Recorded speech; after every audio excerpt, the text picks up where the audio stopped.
haciendo, se me pegó, dice. Claro. Lo podemos saludar al Beto Quevedo, sociólogo, Luis Alberto, especialista en comunicación política. Beto, ¿cómo te va? Muy buenas noches. Hola Pablo, hola a todo el equipo, ¿cómo están? Gracias como siempre, muy consultado. Sos un pasajero frecuente de QR, ya es hora de que lo aceptes. Sí, sí. Bueno, pues es que hoy conversaba con un dirigente del peronismo de muchos años, esos que saben leer muy bien los pliegues de los momentos políticos. Y decíamos, bueno, qué difícil es tratar de entender cómo se traduce todo esto en votos el domingo, en la actitud electoral de la gente el domingo, porque están pasando todos los días cosas, algunas son realmente muy importantes, otras son más humo, pero todo el tiempo es como un movimiento permanente, ¿no? De mucha intensidad. Uno se pregunta cómo está la cabeza de la ciudadanía frente a esta escena, Beto.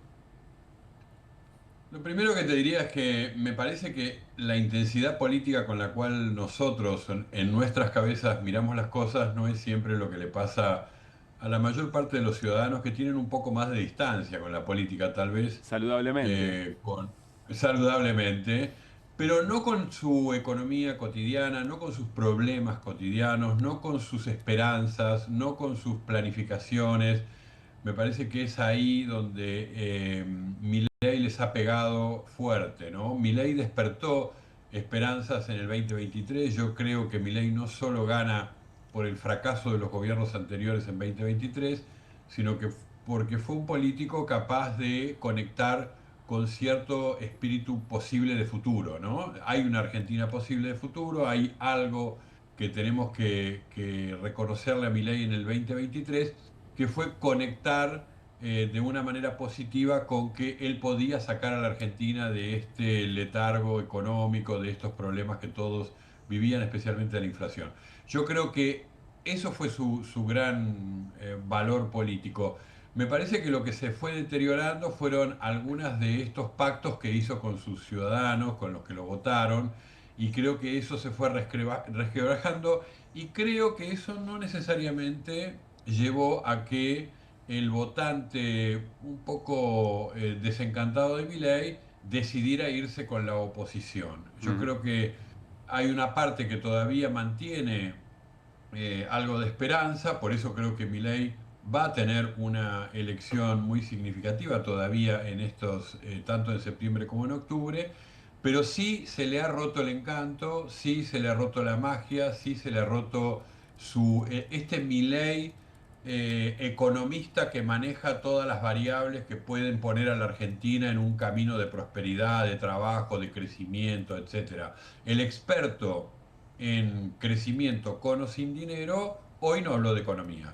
En realidad habló primero de una defensa de su hermana. Esto es una actitud defensiva. Segundo, de que hay un empate técnico en las elecciones de la provincia de Buenos Aires. Esto es una lectura pesimista de voy a pintar de violeta todo el país y la provincia de Buenos Aires. Y tercero, de tratar de correr un eje que yo creo que hoy sí está en esta elección plantado, que es el eje que se vota ahora en septiembre y en octubre. Yo creo que se vota o Milei Esperanza, lo que queda de Esperanza, o no a Milei, parémoslo, pongámosle un freno a Milei. Milei anti-Milei es un eje de esta campaña. Él trató de correrla a kirchnerismo antikirchnerismo. Me parece que no tiene la misma eficacia en el oído de la gente, porque con eso en realidad él había tratado de superarlo en 2023, ¿no? Casta o libertad, bueno, ahora vuelve, es como medio del pasado, esto se parece más a una campaña de Macri, pero no coloca la promesa de futuro. Me parece que se perdió en eso, perdió magia, perdió fuerza, perdió convicción. Hoy el discurso fue bastante pobre y terminó mostrando que la debilidad está en ese llamado a vayan a votar, por favor, ¿no? Bueno, como recién Martín lo invitaba, pero es un poco eso, ¿no? Necesito que vayan a votar porque esto se cae. Y me parece que esa percepción de que septiembre significativamente para la política, para la economía, para el FMI, para los grandes intereses corporativos, es una prueba de fuego para mi ley, es que él jerarquizó una elección provincial hizo actos, habla de esto, se victimiza, va al territorio porque teme que la derrota allí pueda ser muy grave para su gobierno. Promete Martín Granowski preguntar sin imitar a Milei. Granowski. Ni a Milei ni a nadie. Me imito a mí mismo, nada más, Beto. En relación con lo que vos decías recién, a mí me llamó la atención una parte del discurso, Beto, el discurso de Milei. En relación al pesimismo, yo comparto tu diagnóstico, en relación al pesimismo, porque no era un discurso para dar vuelta el votantes peronistas. El de 2023 sí, y además lo consiguió en buena parte, porque si no, no hubiera ganado por el 56% y no hubiera llegado, no ganó la provincia de Buenos Aires, la perdió, pero no hubiera llegado al nivel al que llegó en la provincia de Buenos Aires sin una buena porción de voto peronista. Esta vez me da la sensación que no sé qué te parece a vos, porque yo anoté algunas cosas y habla marea de votantes pagos del, ya no habla de ñoquis solamente, que habló, dice marea de votantes pagos del kirchnerismo. Si vos le das al otro la capacidad, le estás otorgando al otro la capacidad de generar una marea de votantes, quiere decir que te estás dirigiendo solo a tu núcleo duro ya. Y entonces es, che, no se queden en su casa, vuelvan a votarme. Me parece que eso es el acto de hoy también, no otra cosa. Es un buen punto, Martín, esa frase, porque habla más bien de cómo él, en su cabeza y su equipo y su gente, pero él está pensando en la elección, ¿no? Él dice, el kirchnerismo va a ir a votar por Axel Kicillof, al cual volvió a insultar, destratar, etcétera, no importa. El kirchnerismo va a ir a votarlo. Entonces tenemos que enfrentar con nuestros votos eso que va a ser una marea de votos. Por supuesto para él, pagos, corruptos, que los engañan, no importa, ñoquis, lo que sea. Pero él teme que la corriente del kirchnerismo, del peronismo, de la provincia de Buenos Aires, está más segura de ir a votar este domingo que lo que está el votante de la Libertad Avanza o de Milei en el balotaje en el 2023. Los ve más débiles. Y yo creo que en ese diagnóstico que él debe tener en la cabeza, debe venir además de muchos estudios que hacen permanentemente el gobierno. Me parece que la idea de este momento para Milei es estudiar y ver la cabeza de sus votantes. Y ve poco entusiasmo para ir a votar el domingo.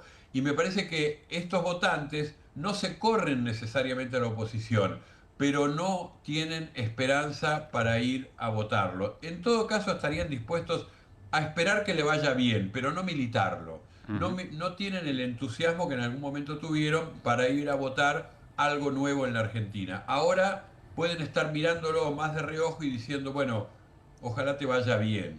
Pero me parece que el mayor esfuerzo que puede tener él es tratar de convencerlos de que esos votantes que él ha perdido, porque todas las encuestas muestran que ha perdido votantes, esos se vuelvan a entusiasmar. Yo creo que el discurso de hoy fue un mal discurso político, leído, muy poco épico, muy poco entusiasta y sin ninguna promesa de futuro. Solamente el antikirchnerismo es el objetivo. Me parece que es poco.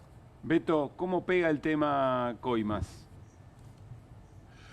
Y todo lo que viene apareciendo en las redes, en los medios, en la conversación. Cuando en opinión pública decimos cómo pega un tema, hay que analizar cómo entra en la conversación cotidiana de las personas, ¿no? Y yo creo que el 3% de Karina entró.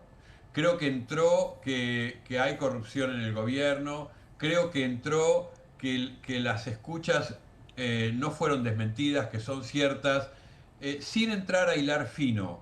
El votante promedio sabe que el mileísmo que prometió tanta limpieza, transparencia, etcétera, es corrupto. Yo igual ahí, Pablo, voy a citar a un amigo sociólogo que el otro día decía, todos los ciudadanos que creen en una dirigencia política, en algún momento saben que la dirigencia política les va a pedir una prueba de amor, que es, bueno, sí, soy corrupto, pero seguí queriéndome.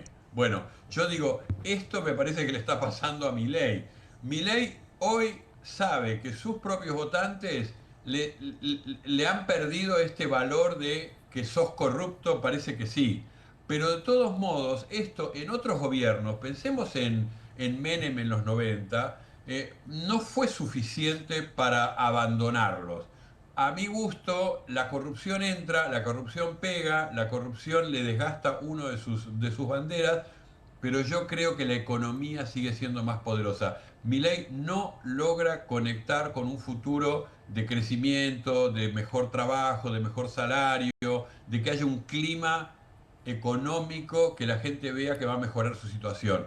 Ahí me parece que el votante de Milei sí está más decepcionado. En todo caso, quizá ese deterioro económico le abre la puerta a que la denuncia por corrupción pegue mucho más que por ahí lo que le pegó a Menem tantos escándalos antes del 95.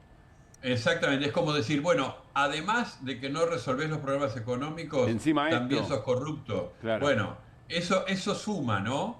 Pero yo creo que la corrupción, y lo creo en todos los gobiernos, la corrupción no es la principal variable. Es importante porque suma, es importante porque en un momento me da elementos para decir por qué lo abandono. Pero yo creo que si Milei tuviera éxitos económicos, con todo lo que significaría decir la frase que voy a decir, las aclaraciones que habría que hacer y no voy a hacer, que tuvo Menem en el año 93, 94, 95 para llegar a la reelección, si hubiera tenido Milei un clima económico de ese tipo, yo creo que le hubieran perdonado la corrupción. Hoy se la cargan. Lo que pasa es que además, Beto, no sé cuánto se lee esto en esto de hilar fino, que por ahí nosotros hilamos muy fino, tenemos mucho detalle y vos decís, por ahí la ciudadanía está muy haciendo un montón de otras cosas y después recibe informaciones más a trazos gruesos. Pero es muy fuerte, nos estamos enterando que celebraban que había un porcentaje objetivo para baja de pensiones, que a personas que hacen cola, que vienen de distintos lugares, a propósito, los mandan a lugares lejanos para que desistan de la certificación de la propia pensión. Algunas personas que venían con algún problema motor, por ejemplo, los obligaban a medir las piernas. Y a esa misma comunidad la chorean. Es muy fuerte, Beto. Yo entiendo lo que decís, lo de lo económico, ¿no? Pero es muy pesado el tema. Pero Pablo, permitime decirte, yo creo que es horroroso lo que acabas de decir, y es así, y a mí me estruja el corazón también de cómo se apoderaban además de los recursos, de esa población tan vulnerable, ¿no? Bien, desconfiada de cuánta gente sabe todo esto.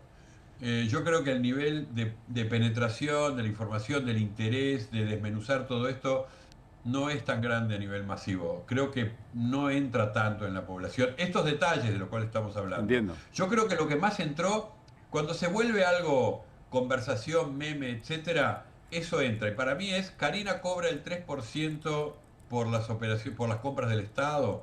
Eso entró. Eso entró. Se construyó una y marca, entonces dice Woody González. y sí, eso es cuando en la tribuna de San Lorenzo hay una bandera que dice 3%, eso entró. Te lo dice un cuervo. Claro, iba a decir, todo para decir, ¿no? San Lorenzo siempre la vanguardia. Pero además, No, nosotros que somos futboleros, ¿no es cierto? Después de un clásico hay memes, ¿no es cierto? ¿Cuánto Sí. duran? Y son buenos, como lo de Karina, pero duran 2 días. sí. Llevamos 2 semanas de reel sobre Karina y la creatividad sigue además de todo. Claro, porque no es que exactamente. no hay repetición, hay creatividad permanente y sigue siendo tema. Y sigue siendo Martín, fuente pero de está creatividad. concentrado. Hay algo bueno en esto. Está concentrado en Karina 3%. Claro. Está concentrado en la perversión, que es la Exacto. que señala Pablo, que yo estoy de acuerdo, Sí. que a mí me horroriza, pero no está en el detalle, está en el trazo grueso. Lo que pasa es que ese trazo grueso es demoledor. Claro. Es la hermana del presidente, como ustedes decían recién, no es la hermana, es la secretaria general de la Presidencia de la Nación que tiene esa práctica de cobrar un peaje para una compra estatal. Eso pega. Beto, gracias como siempre. Un gran abrazo. Un abrazo a todos y todas por allí. Repasemos nuestra